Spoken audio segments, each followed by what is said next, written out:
வேளாங்கண்ணி, நாகூர், கோடியக்கரைன்னு இங்க இருக்கிற tourist place எல்லாம் கொஞ்சம் நல்லா டெவலப் பண்ணலாம். பண்ண என்ன குறைஞ்சா போயிடுவீங்க?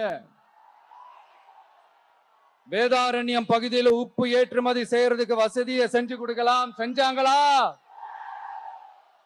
நாகூர் ஆண்டவர் அரசு மருத்துவமனையில பிரசவம் பார்க்கிற டாக்டரே இல்லையா?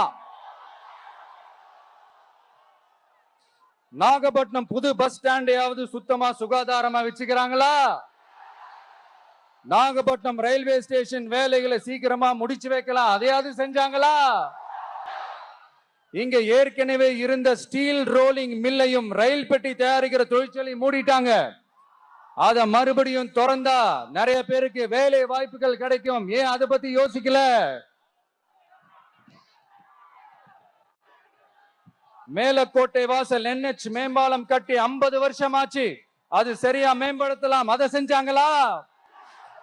Thanjavur to Nagapattinam NH road வேலை பல வருஷமா நடக்குது, இன்னும் முடிச்ச பாடே காணும். அதை வேகப்படுத்தி முடிச்சிருக்கலாம், அதையாவது செஞ்சாங்களா?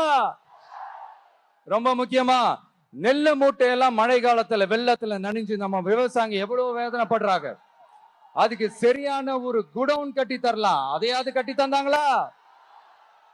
எலெக்ஷனுக்கு முன்னாடி திமுக காரங்க வந்து செய்வோம் செய்வோம் செய்வோம் செய்வோம்னு சொன்னாங்க.